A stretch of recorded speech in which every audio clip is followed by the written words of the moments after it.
بسم اللہ الرحمن الرحیم۔ السلام علیکم دوستو۔ ایک دفعہ حضرت شیخ عبدالقادر جیلانی رحمۃ اللہ علیہ اسلامی تعلیم حاصل کرنے کے لیے ایک قافلے کے ساتھ بغداد جا رہے تھے۔ روانہ ہوتے وقت ان کی والدہ نے انہیں 40 دینار دیے اور فرمایا کہ بیٹا ہمیشہ سچ بولنا، خواہ تمہیں کتنا ہی نقصان کیوں نہ اٹھانا پڑے۔ اتفاقاً راستے میں ڈاکوؤں کے ایک گروہ نے اس قافلے پر حملہ کر دیا۔ ایک ڈاکو نے حضرت شیخ عبدالقادر جیلانی رحمۃ اللہ علیہ سے پوچھا کہ لڑکے تمہارے پاس کیا ہے؟ آپ رحمۃ اللہ علیہ نے جواب میں فرمایا کہ میرے پاس 40 دینار ہیں۔ ڈاکو کو آپ کی بات پر یقین نہ آیا اور وہ آپ کو پکڑ کر اپنے سردار کے پاس لے گیا۔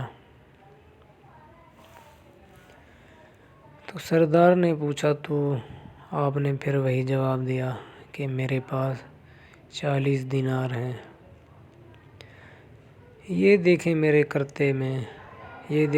کرتے میں سلے ہوئے ہیں۔ ڈاکو نے دیکھا تو ان کے کرتے میں واقعی 40 دینار سلے ہوئے تھے۔ ڈاکو کے سردار نے آپ رحمۃ اللہ علیہ سے کہا، اے لڑکے تو نے جھوٹ بول کر اپنے 40 دینار کیوں نہ بچا لیے؟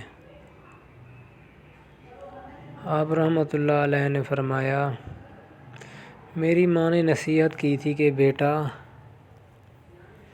ہر حالت میں سچ بولنا، خواہ کتنا ہی نقصان کیوں نہ اٹھانا پڑے۔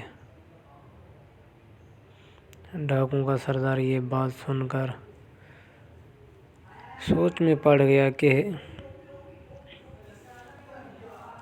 ایک چھوٹا سا بچہ اپنی ماں کے حکم کو کتنا مانتا ہے اور میں کتنا بخت ہوں کہ اپنے رب کا حکم بھی نہیں مانتا۔ یہ سوچ کر ڈاکو کے سردار نے قافلے کا سارا مال سامان واپس کر دیا اور آئندہ ڈاکہ ڈالنے سے بھی توبہ کر لی۔ یہ تھے غوث پاک۔ دوستو اگر ویڈیو اچھی لگے تو ہمارے اس چینل کو ضرور سبسکرائب کریں اور بیل دبا دیں تاکہ ہر آنے والی ویڈیو آپ تک پہنچ رہے۔ دوستو اور بیل دبا دیں، لائک شیئر لازمی کریں۔ ملتے ہیں نیکسٹ